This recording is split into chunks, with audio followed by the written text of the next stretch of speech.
सभी को नमस्कार।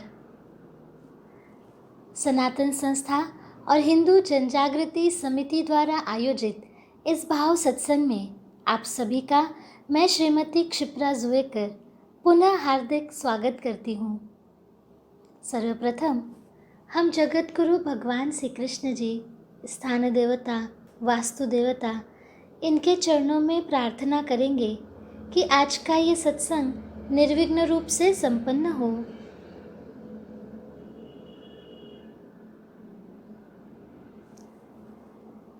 विघ्नहर्ता भगवान श्री गणेश जी, इनके चरणों में हम श्लोक वंदन करेंगे।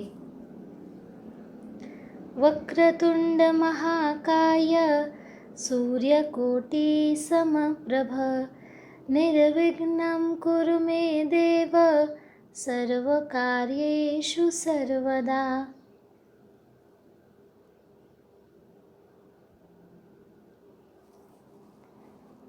हम ईश्वर के प्रति अपनी शरणागति कैसे बढ़ाएं, ये भगवान हमें सिखा रहे हैं। कल हमने सीखा कि हमारा जीवन, हमारा मन अनेक विचारों से, दोषों से मलिन हो गया है। पर ऐसे में भी जब हम ईश्वर की शरण में जाते हैं, अपराधी भाव से क्षमा याचना करते हैं, तो हमारा मन निर्मल होने लगता है और भगवान हमें अवश्य अपना लेते हैं। स्वामी रामकृष्ण परमहंस जी बताते हैं कि मनुष्य जन्म की सार्थकता ईश्वर प्राप्ति में ही है। हमें अपने क्रियमान का उपयोग खरा आनंद पाने के लिए, अर्थात नाम जप, सत्संग, सेवा करने के लिए करना चाहिए। सेवा के माध्यम से शरीर, मन, बुद्धि, अहंकार ईश्वर के चरणों में हमें अर्पण करना चाहिए। हमने सत्संग में अभी तक देखा कि यदि हम इसी जन्म में आनंद चाहते हैं, सुख दुख के परे जो परम आनंद है वो हमें चाहिए, तो हमें शरणागति ही बढ़ानी चाहिए। जीवन में सत चित आनंद पाने के लिए तथा सतत भगवान की कृपा अनुभव करने के लिए हमें शरणागति के बहुत अधिक प्रयास करने चाहिए। शरणागत होने के लिए क्या आवश्यक है अथवा शरणागत भक्त के लक्षण क्या होते हैं, ये आज हम जानकर लेंगे। श्री सनातन गोस्वामी जी ने हरि भक्ति विलास में शरणागति के 6 लक्षण बताए हैं, वो अब हम सुनते हैं। आनुकूल्यस्य संकल्पः, प्रातिकूल्यस्य वर्जनम्, रक्षिष्यति इति विश्वासो गोतृप्तवर्णं तथा आत्मनिक्षेपकार्पण्ये षड्विधा शरणागतिः। आनुकूल्यस्य संकल्पः, इसका अर्थ है मात्र उन्हीं वस्तुओं को स्वीकार करना जो शुद्ध भक्ति के अनुकूल हैं। हमें सदा भगवान की इच्छा के और उनकी प्रसन्नता के अनुकूल जो भी है वही हमें ग्रहण करना चाहिए। लेकिन हम लोग हर समय भगवान के जो अनुकूल होता है वो ग्रहण नहीं कर पाते हैं और ये हमारा दोष ही होता है। हमें बहुत बार लगता है कि हम तो भगवान के लिए इतना करते हैं, परंतु हमारे अंदर बहुत अधिक कोई परिवर्तन ऐसे दिखाई नहीं देता। हमारे परिवार की समस्याएं वैसी की वैसी ही रहती हैं। मेरा स्वभाव नहीं बदला है, मेरा तनाव कम नहीं हो रहा है, मेरी भक्ति नहीं बढ़ रही है। ऐसे नानाविध विचार हमें आते रहते हैं, हम वो अनुभव करते रहते हैं। हम बहुत कुछ कर रहे हैं और ये सही भी है कि हम करते भी हैं। मतलब जैसे हम घंटों घंटों पूजा पाठ करते हैं, अभिषेक करते हैं, ऐसा 1-2 साल नहीं तो सालों साल करते रहते हैं और इसीलिए मन में भी आ जाता है कि हम तो कितना भगवान के लिए कर रहे हैं। प्रतिदिन हम में से बहुत जन मंदिर भी जाते हैं, भगवान को फूल चढ़ाते हैं। कई कई लोग तो सुबह 4 बजे उठकर नहा लेते हैं और पूजा की पूर्व तैयारी करते हैं, मंदिर में चले जाते हैं। ऐसे कितने वर्षों से पूजा पाठ कर ही रहे हैं, मंत्र जप कर ही रहे हैं। यदि हमें अभिषेक भी करवाना है तो उसकी तैयारी भी 4 4 दिन पहले से हम लोग आरंभ कर देते हैं। तरह तरह के फूल हैं, पूजा सामग्री है, मिठाई इत्यादि सामग्री हम इकट्ठा करते हैं। अनेक जन हैं, हर वर्ष तीर्थ यात्रा करते हैं, उसकी भी कितने दिन पहले तैयारी शुरू हो जाती है। इस प्रकार से बहुत कुछ न कुछ हम भगवान के लिए करते ही रहते हैं। तो इतना सब करते हैं तो मन में तो आ ही जाता है कि हम कितना कर रहे हैं। मन में संस्कार हो जाता है ना। एक जन्म हमने कर्मकांड किया है तो ऐसे नहीं है। जब कोई व्यक्ति कर्मकांड करता है तो इसका अर्थ है कि उन्होंने पिछले अनेक जन्मों में कर्मकांड की उपासना की होती है। इसलिए उस व्यक्ति के मन पर संस्कार हो जाता है और मैं कितना करता हूँ ऐसा उन्हें लगता रहता है। लेकिन हमें यहीं अटकना नहीं है, हमें तो आगे जाना है। हमें तो साधना के और चरण सीखने हैं, भक्ति के और चरण सीखने हैं। यह हमें भगवान बताते हैं, संत बताते हैं। वे हमें एक प्रकार से प्रकाश ही दिखा रहे हैं और उस प्रकाश में हमें आगे लेकर भी वो जाना चाहते हैं। कैसे जाना है? तो हमारे मन पर जो ये संस्कार हुआ है कि हम कितना करते हैं, हम तो इतने सालों से भगवान का इतना कुछ करते ही आ रहे हैं, तो ये संस्कार हमें निकालना है। ये तो अच्छा है कि हम सभी पूजा पाठ के लिए, भगवान के लिए कुछ ना कुछ तो कर ही रहे हैं, बहुत कुछ कर रहे हैं। परंतु इससे भी आगे जाने के लिए हमें अपने जो ये विचार हैं, हमारे लिए जो बाधक हैं, उन विचारों से हमें बाहर आना चाहिए। क्योंकि एक तरफ है कि हम भगवान के लिए इतने प्रयास कर रहे हैं, पूजा पाठ कर रहे हैं, मंत्र जप करते हैं, सुबह सुबह उठ जाते हैं। भगवान के लिए हम इतने कुछ प्रयास करते हैं कि मन में ये विचार आ जाता है। हमें ये क्यों आता है, इसका हमें विचार करना चाहिए। ये जो विचार है ना कि हम इतना कर रहे हैं, कर तो हम रहे हैं कृति, लेकिन उसका भी विचार आ जाता है कि हम ये इतना कर रहे हैं। तो ये क्यों आता है? अहंकार के कारण। हमें इसका भी अहंकार हो गया है कि हम भगवान की उपासना कर रहे हैं। इसे ही सात्विक अहम कहा जाता है। ये सात्विक अहम हम में होना ही नहीं चाहिए। सात्विक अहम ही नहीं चाहिए, क्योंकि भगवान को सात्विक अहम भी पसंद नहीं है। पूजा तो हम भगवान की कर रहे हैं और अंदर तो अहम आ जा रहा है कि मैं कर रहा हूँ, तो भगवान को ये अच्छा नहीं लगता। हम भगवान को पाने के लिए कर रहे हैं और भगवान हमें दूर दूर रखते जाते हैं। तो इसका क्या लाभ मिलता है हमें? क्योंकि भगवान ने तो कहा है कि जहाँ अहम होगा वहाँ मैं नहीं होऊंगा। तो इस प्रकार हमें सोचना है कि भगवान को क्या अच्छा लगता है।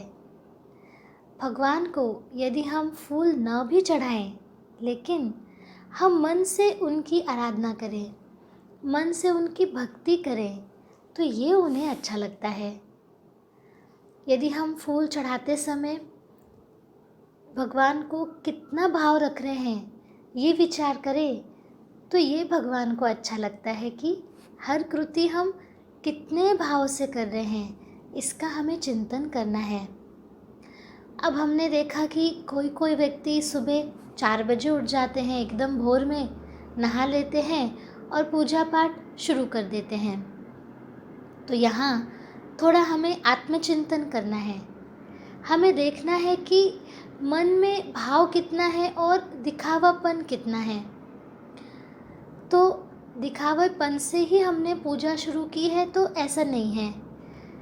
प्रयास किया सुबह उठने का, हमने पूजा शुरू कर दी, परंतु यहाँ धोखा किस बात का है कि यदि हमने भगवान के लिए इतने कष्ट उठाना आरंभ किया, सुबह सुबह 4 बजे उठ जाना, नहा लेना, इतने सारे प्रयास हमने करने शुरू किए और हमने भाव नहीं रखा, तो ये कर्मकांड करते करते अहंकार आ सकता है कि मैं कितना कर रहा हूँ। हमें अपने अंदर झांक कर देखना चाहिए, आत्मचिंतन हमें करना चाहिए कि मन में मेरे क्या चल रहा है। शरीर तो पूजा कर रहा है, परंतु मन क्या कर रहा है। स्वभाव दोष का उस समय चिंतन करना चाहिए कि हमारे ऐसे कौन से दोष कार्यरत हैं, कौन सा अहम जो है वो कार्यरत है। ये हमें सोचना है। हम जो भी कर रहे हैं वो भगवान के लिए कर रहे हैं, तो भगवान को वो अच्छा लग रहा है कि नहीं लग रहा है, ये तो हमें सोचना चाहिए। तो इसके लिए हम एक दूसरे को पूछ भी सकते हैं। घर में सदस्य रहते हैं, उन्हें हम पूछ सकते हैं। तो कोई कुछ बताता है और मान लीजिए हमें गुस्सा आ जाता है, तो यहाँ हमें समझ लेना चाहिए कि हमारा अहम का पहलू ही कार्यरत है। हमारा अहम वहाँ पर झलक जाता है। किसी ने कुछ कहा कि आपने इस प्रकार सुधारना करनी चाहिए, आपने इस प्रकार पूजा पद्धति में सुधार करना चाहिए, तो हमें बुरा लग जाता है।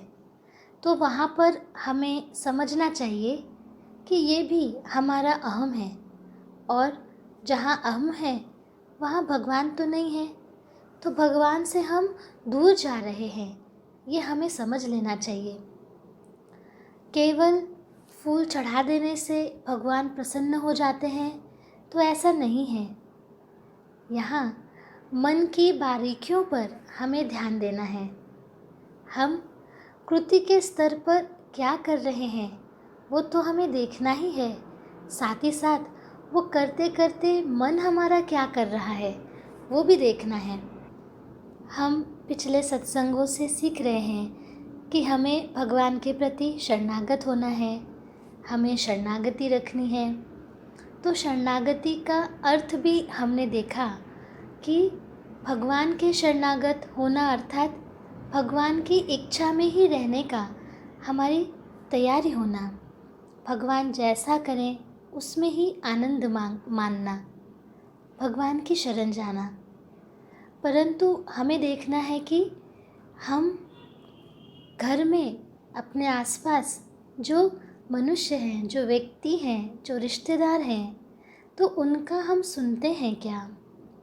किसी ने कुछ भी बताया तो हम सुनने की स्थिति में रहते हैं क्या। शरणागति बढ़ाने के लिए हम क्या करते हैं ये हमें सोचना है। परिवार में तो कई लोग हैं, कोई बुज़ुर्ग व्यक्ति भी रहते होंगे, तो उनका हम सुन पाते हैं क्या। परीक्षा से यानी उनकी इच्छा से हम बताया गया काम कर पाते हैं क्या। भगवान उनके अंदर हैं, यह भाव रखकर हमारा सुनने का भाग कितना होता है ये भी हमें सोचना है। यदि मान लीजिए आयु में कोई छोटा है और वो हमें कहता है कि ये वस्तु यहाँ मत रखो, उधर जाके रखो, तो हमारे मन में क्या आता है, अरे क्या होता है, यहाँ नहीं रखा और वहाँ रखा तो क्या बिगड़ गया। ऐसे मन में विचार आ जाते हैं। तो यही हमसे गलती हो जाती है कि हम उनमें भगवान को देख ही नहीं रहे ना। पहले तो हमने 1 घंटा भगवान की पूजा की, लेकिन जब उसी भगवान ने अलग अलग व्यक्तियों के माध्यम से आकर हमें कुछ बताया तो हमें गुस्सा आ जाता है। तो भगवान को यहाँ क्या अच्छा लगेगा कि 1 घंटा हम पूजा करें, परंतु मन में कैसे विचार आ जाते हैं। तो पूजा से लाभ हो सकता है क्या हमें, ये हमें देखना है। केवल मंदिर में जाकर एक एक घंटा पूजा करने से हमें तो ये समझ में नहीं आने वाला। भगवान तो किसी भी रूप में कहीं भी प्रकट हो ही सकते हैं ना। तो कौन से रूप में आएंगे ये हम पहचान ही तो नहीं पाएंगे। पर हम जब अपने मन में ही मंदिर बनाते हैं तब हमें समझ में आता है कि हमारी शरणागति वास्तव में बढ़ रही है कि नहीं बढ़ रही है। तो पहले हमें कोई 5 सूत्र लेकर प्रयास करने होंगे। शरणागति बढ़ाने के लिए हमें इस प्रकार से प्रयास करने हैं कि जैसे मानिए हमने एक गुण लिया कि दूसरों का सुनना चाहिए। इसके लिए क्या कर सकते हैं, हमारे अंदर सुनने की वृत्ति बढ़े, इसके लिए हम 5 सूत्र निकालेंगे कि हम किन की नहीं सुन पाते हैं। अब उदाहरण लीजिए तो हम अपने पिताजी की नहीं सुन पाते क्या, पत्नी की नहीं सुन पाते, किसी मित्र की नहीं सुनते इत्यादि। अब यहाँ जो बताया तो वो उदाहरण स्वरूप बताया है। तो हमारी साधना में ऐसा जो दोष अड़चन बन रहा है तो हम दूसरा दोष भी ले सकते हैं। फिर हम ये सूत्र निकाले कि हमने कितनी बार नहीं सुना। तो ये जो गलती है कि हमने समझ लीजिए पत्नी ने कुछ कहा और हमने सुना नहीं, पिताजी ने कुछ कहा हमने सुना नहीं, तो ये तो गलती ही हुई। तो ऐसी 5 गलतियां हमें ढूंढनी है और हमें लिखनी है। फिर हमें चिंतन करना है कि यदि किसी ने हमें टोका तो हमें कितनी बार अच्छा लगा अथवा कितनी बार हमें अच्छा नहीं लगा। तो इस प्रकार हमें अपने मन का चिंतन करना है। ये चिंतन अच्छा हो सके इसके लिए सनातन संस्था ने स्वभाव दोष निर्मूलन के ग्रंथ भी प्रकाशित किए हैं। ये ग्रंथ भी आप पढ़ सकते हैं। हमारे जीवन का उद्धार स्वभाव दोष इनको दूर करने से ही होगा। अहम निर्मूलन करने से ही हमारा उद्धार हो सकता है। तो इसके लिए हम प्रयास क्यों नहीं करेंगे, ये हमें अवश्य करना चाहिए। सनातन संस्था के संस्थापक परात्पर गुरुदेव परम पूज्य डॉक्टर आठवले जी ने स्वभाव दोष निर्मूलन यह बहुत सरल उपाय बताया है। स्वभाव दोष दूर कीजिए और जीवन में आनंद पाइए। सभी को लगता है कि षड्रिपु नष्ट होने चाहिए, क्रोध नष्ट होना चाहिए, लोभ नहीं होना चाहिए इत्यादि। और ये बात तो हम न जाने कितने सत्संगों में, कीर्तनों में, भागवत कथा में तो यही सुनते आते हैं कि षड्रिपु से हमें दूर रहना चाहिए। जो षड्रिपु है वो निकालनी चाहिए हमारे मन से। पर प्रश्न तो यहाँ आ जाता है कि ये नष्ट होंगे कैसे। होनी तो चाहिए, ये तो बात सही है। मन में हमारे भी इच्छा रहती ही है, क्योंकि कष्ट होता है ना षड्रिपुओं से। और षड्रिपु रहेंगे तो भगवान कैसे आएंगे मन में। तो मन में इच्छा है कि षड्रिपु नहीं चाहिए, परंतु हम ये कर नहीं पाते। हमारे हाथ में भी ये नहीं है। बहुत तपश्चर्या करना ये हमारे हाथ में नहीं है। अभी का काल तो हम देख ही रहे हैं। तो हम साधना कैसे करेंगे। ऐसे बहुत सारे विचार हमारे मन में आ जाते हैं, लेकिन हमें क्या करना है वो हम सीखेंगे। हमें हमारे हर दिन के जीवन में जो हो रहा है उसमें तो हमें ध्यान में आ जाता है कि मेरे दोष कहाँ पर उभर कर आते हैं, अहम कहाँ पर उभर कर आता है, कहाँ अहम झलक जाता है। तो बस हमें इतना करना है कि हमें देखना है दिन भर में कहाँ कहाँ मेरे दोष आ गए, अर्थात हम इसे दोष भी कहते हैं, उसमें षड्रिपु भी होते हैं, अहंकार होता है।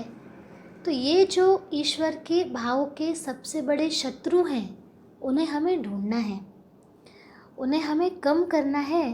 तो सबसे पहले उन्हें ढूंढना पड़ेगा, दिन भर में कहाँ कहाँ वो हमें ध्यान में आते हैं।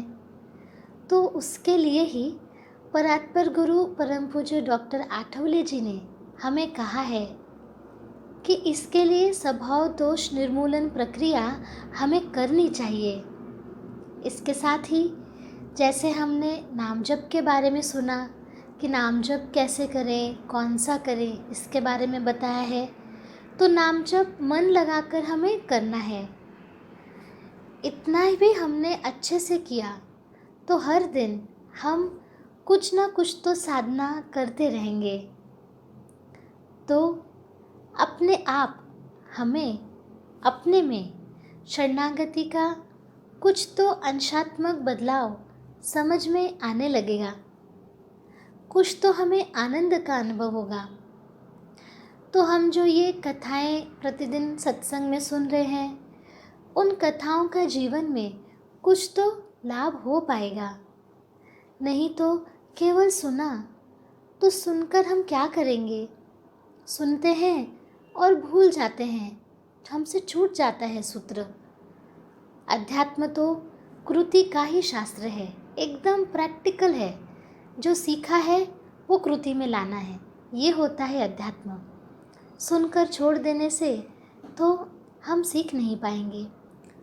हमने कथाओं में भी देखा था कि संतों ने कितनी कठिन साधना की थी।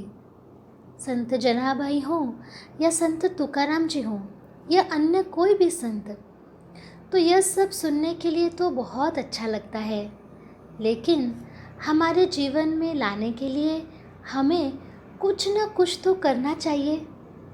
एक एक कदम तो आगे बढ़ाना चाहिए। हर दिन हम कोई ना कोई कथा तो सुन ही रहे हैं, पर कथा सुनते समय हमें हर दिन कुछ तो महसूस करना चाहिए कि हमें अब क्या करना है, कैसे अपने जीवन में ये उतारना है। तो आज भी हम एक कथा से सीखेंगे। महान कृष्ण भक्त नरसिंह मेहता जी का जन्म गुजरात प्रांत के जूनागढ़ शहर में ब्राह्मण कुल में हुआ था। बचपन में ही इन्हें साधुओं की संगति मिली, जिसके प्रभाव से इनमें भगवान श्री कृष्ण की भक्ति का उदय हो गया। धीरे धीरे भगवान श्री कृष्ण की भक्ति और भजन कीर्तन, इसमें ही इनका अधिकांशतः समय व्यतीत होने लगा। परिवार के लोग इनके रोज रोज के साधु संग और भगवत भजन को पसंद ही नहीं करते थे। उन लोगों ने संत नरसिंह मेहता से घर गृहस्थी के कार्यों में समय देने के लिए कहा, परंतु नरसिंह जी पर उसका कोई प्रभाव ही नहीं पड़ता था। एक दिन उनकी भौजाई ने, अर्थात उनकी भाभी ने, उन्हें ताना मारते हुए कहा कि ऐसी भक्ति उमड़ी है तो भगवान से मिलकर क्यों नहीं आते। इस ताने ने नरसिंह जी पर जादू जैसा कार्य किया और उसी क्षण वे घर छोड़कर निकल पड़े और जूनागढ़ से कुछ दूर एक पुराने शिव मंदिर में भगवान शंकर की उपासना करने लगे। इनकी उपासना से प्रसन्न होकर भगवान शंकर प्रकट हो गए और इन्हें गोलोक ले जाकर भगवान श्री कृष्ण की रास लीला का दर्शन करा दिया। दिन रात भजन कीर्तन में लगे रहने से भरण पोषण के लिए तो कोई वे कार्य कर नहीं पाते थे, तो नरसिंह जी के परिवार को भूखे रहने की नौबत आ जाती थी। उनकी पत्नी ने उनसे बहुत बार कहा कुछ तो काम कर लीजिए, किंतु संत नरसिंह जी का विश्वास था कि इनके भरण पोषण की सारी व्यवस्था भगवान स्वयं ही करेंगे। कहते हैं उनकी पुत्री के विवाह की संपूर्ण व्यवस्था स्वयं भगवान श्री कृष्ण ने की थी। इसी प्रकार उनके पुत्र का विवाह भी भगवत कृपा से ही संभव हुआ था। एक बार नरसिंह मेहता जी की जाति के लोगों ने उनसे कहा कि तुम अपने पिता का श्राद्ध करके सबको भोजन कराओ। नरसिंह जी ने भगवान श्री कृष्ण जी का स्मरण किया और देखते ही देखते सारी व्यवस्था हो गई। श्राद्ध के दिन कुछ घी कम पड़ गया तो नरसिंह जी बर्तन लेकर बाजार से घी लाने निकल पड़े। रास्ते में एक संत मंडली को इन्होंने देखा कि वे भगवान का नाम संकीर्तन करते हुए वो मंडली जा रही थी, तो नरसिंह जी भी उसमें शामिल हो गए। कीर्तन में इतने मग्न हो गए कि उन्हें ये भान ही नहीं रहा कि मुझे घी लेकर घर जाना है। वे तो पूरी तरह कीर्तन में ही रंग गए। घर पर उनकी पत्नी बड़ी व्यग्रता से उनकी प्रतीक्षा कर रही थी। भक्त वत्सल भगवान श्री कृष्ण ने उसके बाद क्या किया? भगवान श्री कृष्ण ने ही संत नरसिंह मेहता जी का रूप धारण किया और घी लेकर उनके घर पहुंच गए। ब्राह्मण भोज का कार्य सुचारू रूप से संपन्न हो गया। अब उधर कीर्तन समाप्त हो गया। तब तक काफ़ी रात हो चुकी थी। नरसिंह जी को तब याद आया कि मैं तो घी लेने निकला था। तब सकुचाते हुए घी लेकर वे घर पहुँचे और पत्नी से विलंब के लिए क्षमा याचना करने लगे। उनकी पत्नी ने आश्चर्य होकर कहा, स्वामी, इसमें क्षमा मांगने की कौन सी बात है? आप ही ने तो उस समय घी लाकर ब्राह्मणों को भोजन करा दिया। ये सुनकर नरसिंह जी ने कहा, भाग्यवान, तुम तो धन्य हो। वो मैं नहीं था, भगवान श्री कृष्ण थे। तुमने प्रभु का साक्षात दर्शन पा लिया। मैं तो साधु संत के मंडली में कीर्तन कर रहा था। कीर्तन बंद हो जाने पर घी लाने की बात याद आई और देखो ये लेकर आया हूँ। ये सुनकर नरसिंह जी की पत्नी आश्चर्य के सागर में डूब गई। इस प्रकार भगवान की कृपा की अनेक घटनाएं नरसिंह जी के जीवन काल में हुई। परम भक्त नरसिंह मेहता जी संसार के असंख्य प्राणियों को भगवत कृपा एवं भगवत भक्ति का कल्याणमय पथ दिखाकर अंत में गोलोकवासी हुए। अब हम देखते हैं शरणागति का दूसरा लक्षण, प्रातिकूल्यस्य वर्जनम। शुद्ध भक्ति के प्रतिकूल सभी वस्तुओं को अस्वीकृत करना, ये इस पंक्ति का अर्थ है।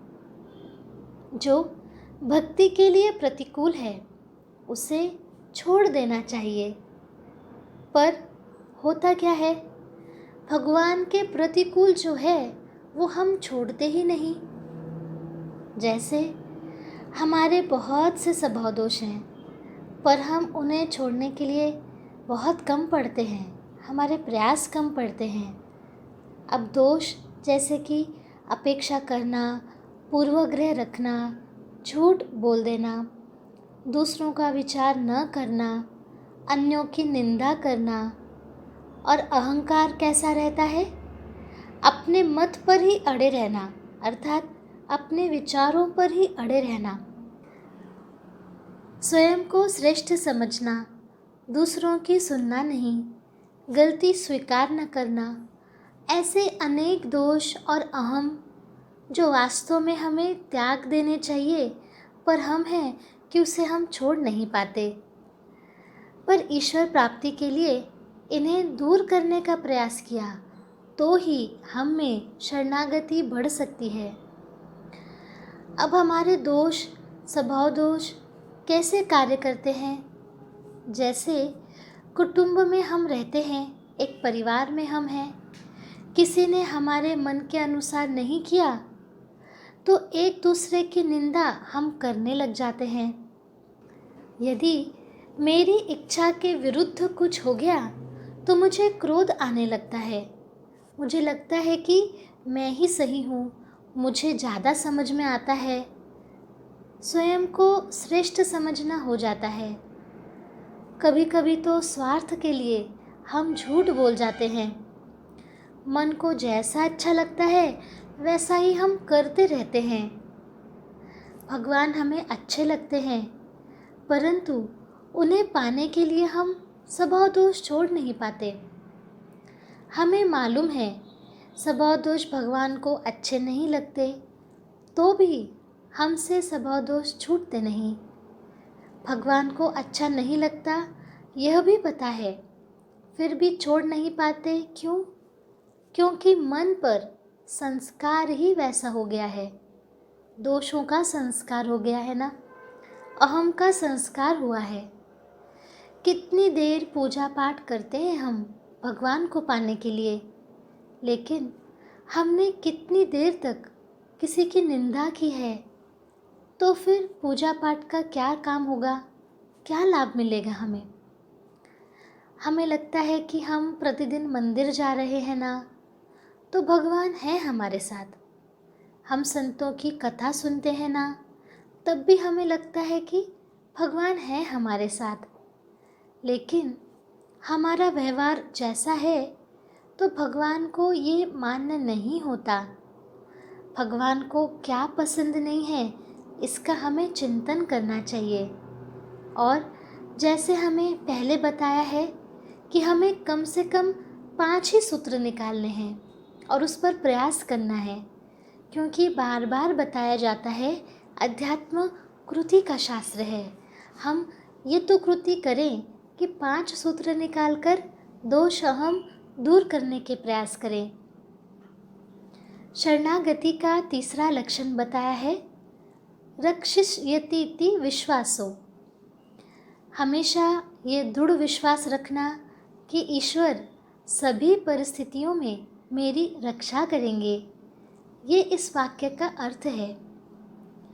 बाहर की विपत्ति और मेरे अंदर यहाँ भी विपत्ति होती है, जैसे कि काम, क्रोध, लोभ, मोह, मत्सर इत्यादि। ये हो गई अंदर की आपद अर्थात विपत्ति। तो बाहर से की जो विपत्ति है और अंदर की जो विपत्ति है, उनसे भगवान ही उद्धार कर सकते हैं। यदि ये मेरे अंदर विश्वास नहीं है तो इसमें मेरी ही कहीं तो गलती है अथवा मेरा ही दोष है कि मुझे ऐसा नहीं लग रहा है कि भगवान मेरी हर प्रकार की विपत्ति में रक्षा करेंगे। हमारी प्रत्यक्ष में स्थिति कैसी है कि हमारी कुछ हानि हो गई, छोटा सा भी कुछ हमें दुख हो गया, कोई भी समस्या आ गई, तो तुरंत भगवान को दोष देने लग जाते हैं। और अच्छा हो गया तो हमारे मन को बहुत अच्छा लगता है, वहाँ पर कर्तापन हम ले लेते हैं। अरे वाह, मैंने कितना अच्छा किया, मैंने किया इसलिए हो गया, ऐसे विचार आ जाते हैं। परंतु कुछ अच्छा नहीं हुआ तो हमें लगता है कि भगवान का हमारी ओर तो ध्यान ही नहीं है। पर शरणागति तभी होती है जब कुछ भी हुआ, चाहे हानि हुई हो, समस्या आई हो, तो भी भगवान के प्रति कितनी कृतज्ञता का ही अनुभव होता है कि भगवान ये तो आपने मेरे भले के लिए ही किया। अब हम एक कथा सुनते हैं। यह बात लगभग 100 वर्ष पहले की है। भगवान श्री राघवेंद्र के परम भक्त क्षेत्र सन्यासी स्वामी राम अवध दास जी एक वैरागी साधु थे। बरसों से मर्यादा पुरुषोत्तम भगवान श्री राम जी की राजधानी अयोध्यापुरी में रहते थे। वे दिन रात अहरनिश श्री सीताराम नाम का कीर्तन करते थे। ये तो उनका सहज स्वभाव ही बन गया था। रात को कठिनता से केवल 2 ही घंटे वे सोते थे सरयू नदी के तीर पर एक पेड़ के नीचे धूनी जलाते थे जो रात दिन जलती रहती थी। बरसात के मौसम में भी वो धूनी पर कोई छाया करते नहीं थे, और आश्चर्य तो ये, मूसलाधार वर्षा में भी उनकी धूनी ठंडी होती ही नहीं थी।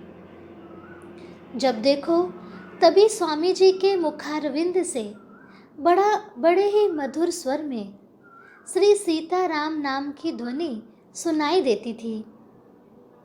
आसपास के सभी मनुष्य, सभी जीव जंतु ये भी सीताराम ध्वनि करना सीख गए थे। वहाँ की पक्षियों की बोली में श्री सीताराम की ध्वनि सुनाई पड़ती थी। वहाँ के कुत्ते, बिल्ली ये भी, इनकी भी बोली में श्री सीताराम स्वर आता था। वहाँ के वृक्षों की खड़खड़ाहट में भी श्री सीताराम नाम सुनाई देता था, और वहाँ की पवित्र सरयू नदी की धारा भी श्री राम गान करती थी। अर्थात संपूर्ण वातावरण ही श्री सीताराम में हो गया था। स्वामी जी कभी कभी सत्संग भी करते थे। कोई विशेष अधिकारी आने पर उस समय वे जिन तर्क युक्तियों और शास्त्र प्रमाणों को अपने अनुभव के समर्थन में रखते, उससे पता चलता कि स्वामी जी षड दर्शन के बहुत बड़े पंडित हैं, परंतु इन ज्ञान की बातों को छोड़कर वे तो भजन में ही लगे रहते। सत्संग में भी वे भजन का ही उपदेश करते और कहते कि मनुष्य और कर ही क्या सकता है, भगवान ने कृपा करके जीभ दी है, इससे भगवान का नाम रटता रहे तो बस इसी से प्रभु कृपा करके उसे अपने आश्रय में ले लेते हैं। स्वामी जी वैष्णव साधु थे, परंतु किसी भी संप्रदाय और मत से उनका विरोध नहीं था। वे सबको अपने ही राम जी के विभिन्न स्वरूपों के उपासक मानकर सबसे प्रेम करते। एक बार स्वामी जी ने अपने श्रीमुख से अपने पूर्व जीवन का वृत्तांत एक संत को सुनाया था। वो इस प्रकार से था। स्वामी श्री राम अवध दास जी जौनपुर के समीप के ब्राह्मण थे। इनका नाम था राम लगन। पिता के इकलौते पुत्र थे। माता बड़ी साध्वी और भक्तिमती थी। माता ने ही इन्हें श्री सीताराम कीर्तन सिखाया था और प्रतिदिन वे इन्हें भगवान के चरित्रों की मधुर कथाएं सुनाया करती थी। एक बार जब ये 8 वर्ष के थे, तब रात को एक दिन कुछ डाकू उनके घर में आ पहुँचे। उनके पिता पंडित सत्यनारायण जी काशी में पढ़े हुए विद्वान थे। पुरोहिती का काम था, संपन्न घर था।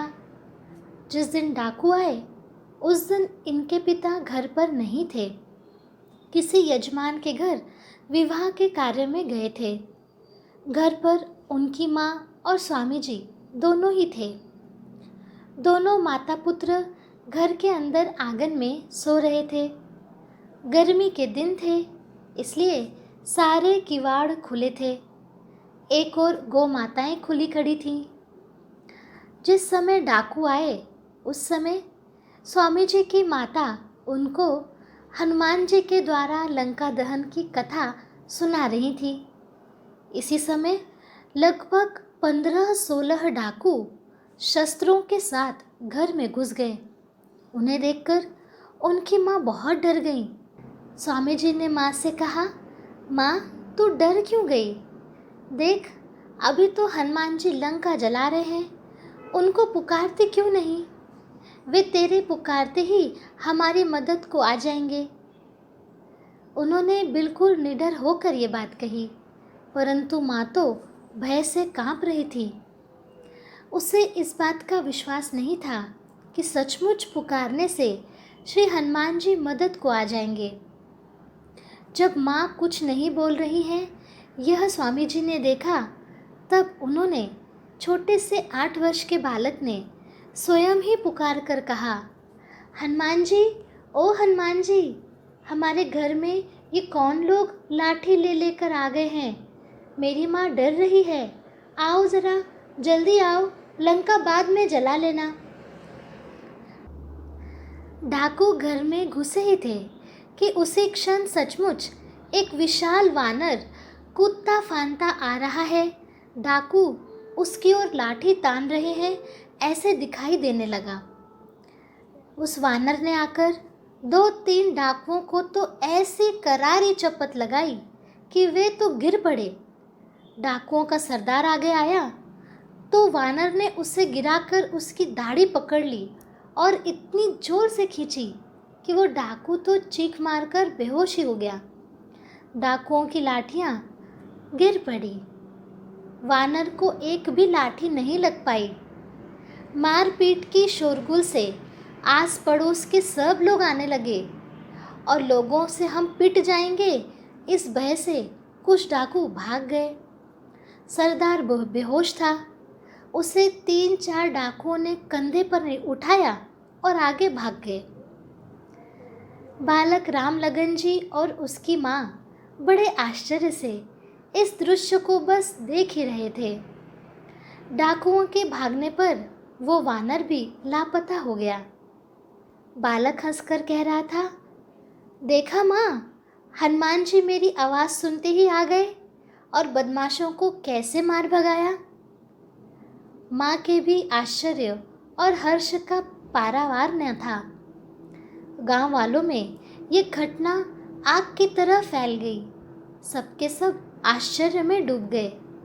रामलगन की माँ ने बताया, इतना बड़ा और बलवान वानर उन्होंने अपने जीवन में कभी देखा ही नहीं। 2-3 दिन बाद जब पंडित सत्यनारायण जी घर पहुँचे, उन्होंने ये बात सुनी। उनको बहुत आश्चर्य हुआ। डाकू घर से चले गए, ये आनंद तो था ही, परंतु उससे बड़ा आनंद था कि स्वयं श्री हनुमान जी ने पधार कर घर को पवित्र किया है और पत्नी और पुत्र को बचा लिया। भगवान का पूर्ण शरणागत भक्त इस अनित्य संसार में किसी भी परिस्थिति में व्याकुल नहीं होता। भगवान निरंतर अपने शरणागत भक्त की रक्षा करते हैं और उसका पालन करते हैं।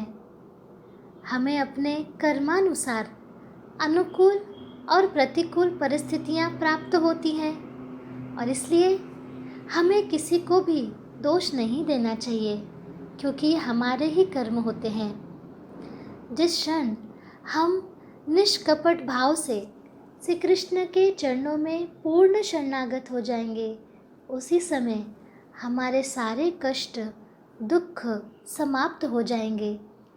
एक शरणागत भक्त की श्री कृष्ण को छोड़कर और कोई इच्छा ही नहीं होती और वो हमेशा आनंद में ही रहता है और हर परिस्थिति को गुरु कृपा के रूप में अनुभव करता है।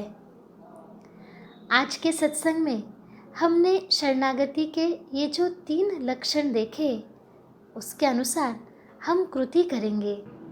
ये सब करते हुए यदि आपको कुछ भी अड़चन आए, कोई भी शंका हो, आप निश्चित होकर हमें अवश्य पूछिए। आज के सत्संग के लिए इतना ही।